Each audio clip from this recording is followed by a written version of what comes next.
Standing together, the community mourns the loss of a transgender teen. Relationships and representation. Students network for the future. A rebound win. Hawkeyes bounce back big over the weekend. Potential fire danger for Iowa City. More on the heat and conditions and weather. All that and more Coming up right now on DITV.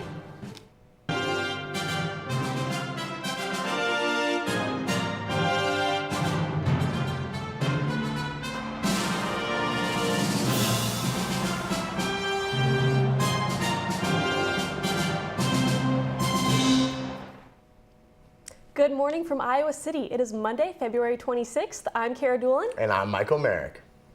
And the third member of our team, Sarah Adams, is live outside to tell us today's weather story. Thanks, guys. I'm currently live at the Pentecrest and it is 35 degrees this morning. With the high temperatures in Iowa City, there is now a red flag warning in Johnson County. A red flag warning means conditions could cause a wildfire. The strong winds, low humidity, and warm temperatures we have seen put us at a greater risk for wildfire. The trends of warm temperatures will continue this week, and we're expected to see highs in the 70s today and tomorrow. I'll have more on the week ahead, but until then, back to you in the studio. Thanks, Sarah. And for our top story of the day, Iowa City came together to celebrate the life of a non-binary teen in Oklahoma. We have DITV's Ashley Wheel live on campus now with how their death impacted people across the country. Yeah, Kara, the death of Next Benedict was felt by many across the country, and here at the steps of the old Capitol building, the Iowa City community came together to mourn the loss and left flowers, candles, and flags in memoriam.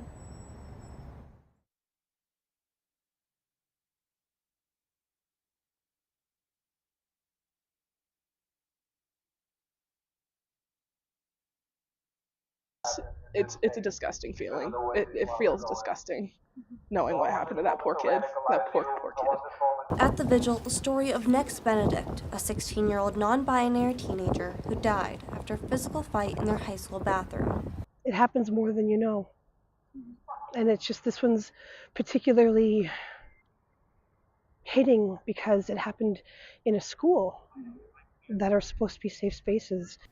Others also came forward to tell their own stories about being transgender and non-binary and to shed light and hope for the community. Beautiful. I think it's so profoundly beautiful that so many people came out tonight. But there were also conversations about legislation in Iowa and other states that target the LGBTQ+ community. There are people who have been murdered out of cold blood, and there are the people who are committing suicide because of this. Because of the effects of these laws and this hate. I really want to be part of a movement where I never have to see another kid die again, horribly like that.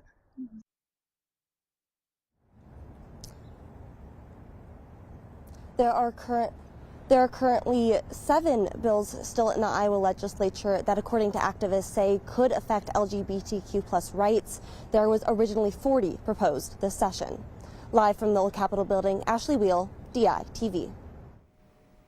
Thanks, Ashley. And over the weekend, experts came together to spread awareness on the issues the LGBTQ youth community faces. The 2024 Provost Global Forum's LGBTQ Youth in Global Perspective had guest speakers share experiences of their own and encourage a healthier environment overall on Friday. Saturday, United Action for Youth held its annual Pride Con, setting up a safe space for members of the community to amplify and celebrate their identities.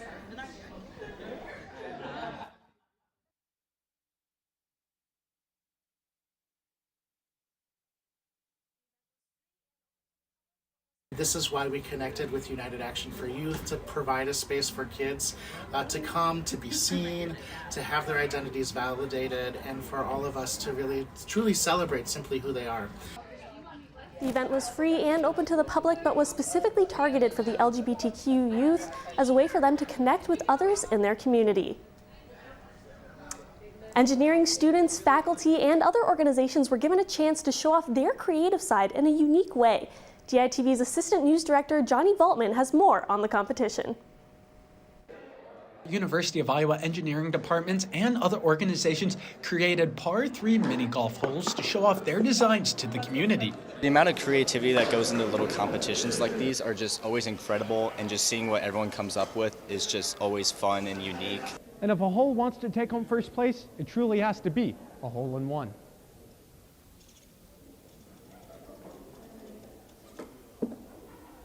I feel like everybody loves skee ball, and we hadn't seen a skee ball themed mini golf before, and we think it takes skill.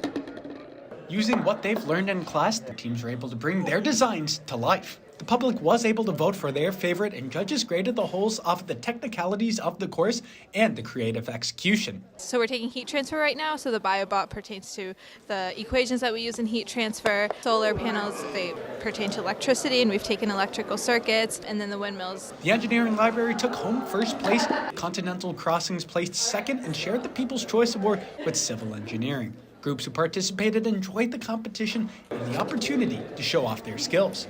I know that we did this so we could get our name out there. We're a really small club, so it's nice for people to see what we do versus just kind of hear what we do. In classes, we just usually do equations, and so being able to collaborate with peers and work on a tangible thing is pretty cool. If you were in the rough over the weekend and couldn't make it to the holes, don't worry, the winners courses will be available during On Iowa Week next semester.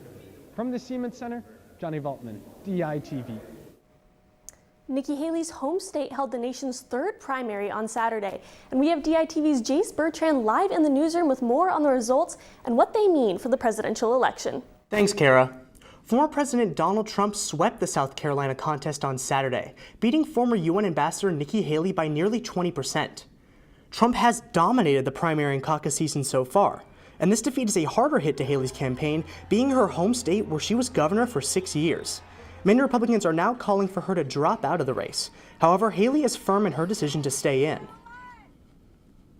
We're headed to Michigan tomorrow.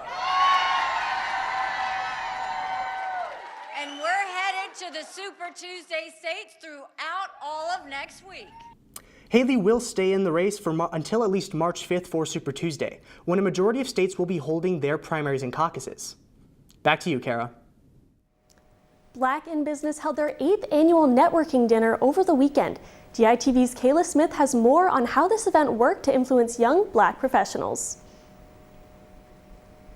Ballroom in the IMU, where the 8th annual Black in Business networking dinner is helping students to connect with professionals. Black in Business, an organization through the Tippie College of Business, focuses on encouraging and including unrepresented groups into business. And we hold events across the board such as mental health, identity, like anything to help with classwork, anything to help outside of school, like with personal family issues. This event hopes to open the door for young Black students who are interested in a career in business through networking. And even if we don't share the same experiences, we still are connected, and we hope to lift you up and lift each other up. That's really what the importance of this event is, and we're just so honored to be able to host this at the University of Iowa. The dinner hosted alumni, business professionals, and high school and college students to create a network for potential connections, even outside of the business world. My feelings that I've gotten from being at this dinner over the years has been a feeling of community, a feeling of empowerment, and a feeling of fulfillment. Where folks who are normally the minority in the room get to come and be the majority and get to kind of create true community and, without any sort of formality, just get to kind of connect and bond and feel a part of something. This event was held to cap off Black History Month, and the organization hopes to continue to foster connections to those in the Black community with future events. From the IMU, Kayla Smith, DITV. And coming up later, a long-awaited culinary competition returns to Iowa City. But first, let's take a look back outside with Sarah Adams. Sarah, how's the forecast for the week ahead looking? Well, guys, it's looking like the warming weather is sticking around again this week. Wednesday will only see a high of 35, but the rest of the week is looking to hit 50s or higher. Thursday and Friday will be in the 50s, while Saturday and Sunday are expected to reach 70 degrees. We're anticipating another gusty week with expected winds reaching almost 20 miles per hour. On a brighter note, it's looking like the sun will be sticking around. Sunday is the only day this week with clouds expected. Back to you in the studio. Perfect. Thanks, Sarah. And now we're going to pivot. Michael, can you tell me a little bit about what happened with sports over the weekend? Yeah, Kara, it's always a busy weekend for Hawkeye Athletics over the weekend. And, you know, Iowa women's basketball team had to bounce back after they lost to the Indiana Hoosiers on Thursday. And DITV's AJ Reister has more on Iowa's win against the Fighting Illini.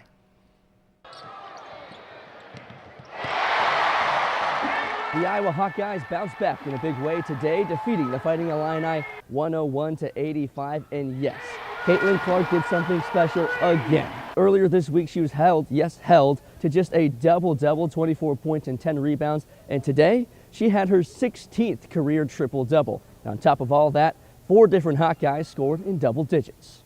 You know, and Caitlin's having a little bit of an off night, shooting 47% and getting a triple-double. Are you kidding? But I just love that other people stepped up tonight and took responsibility for those shots. Everything seemed to be clicking offensively for Iowa. Here's Kate Martin from 3.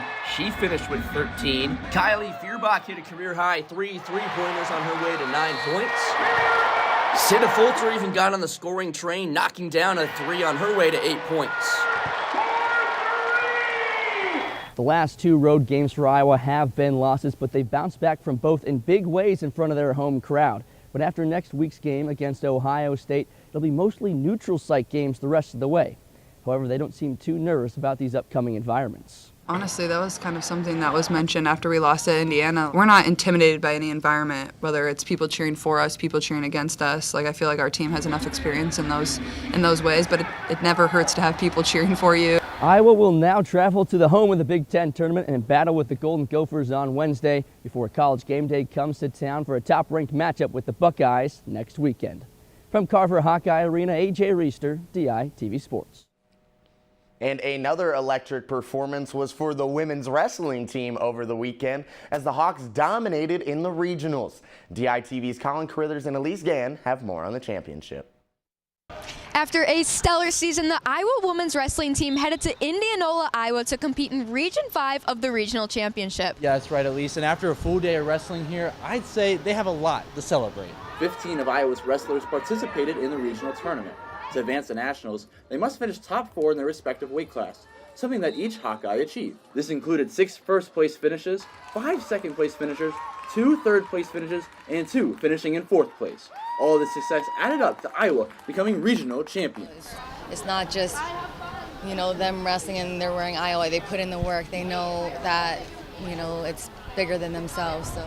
Yeah, and although it may not look like it out there, Elise, there's actually technically some inexperience out there on the mat. That's right, Colin. This is the Hawkeyes' first season and postseason in program history. After finishing the regular season ranked number 2 in the country, the undefeated Hawkeyes debuted at the regional championship. This is something they strive for all season as they've been experienced support as a first-year program.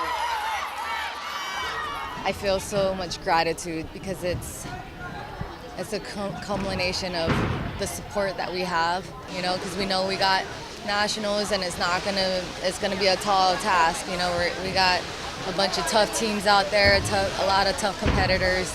These Hawkeyes will head to Cedar Rapids in 2 weeks for a chance to win a national championship. From Simpson College, Colin Carruthers, Elise Gann, DITV Sports. And on the men's side of wrestling, the 4th-ranked Hawkeyes took their trip down to Stillwater to take on the 2nd-ranked Oklahoma State Cowboys.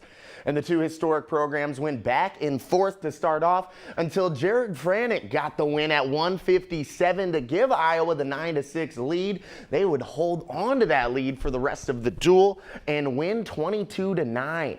However, it wasn't all great things, as we did see freshman Gabe Arnold lose to 2nd-ranked Dustin Plott, handing Arnold his first career collegiate loss.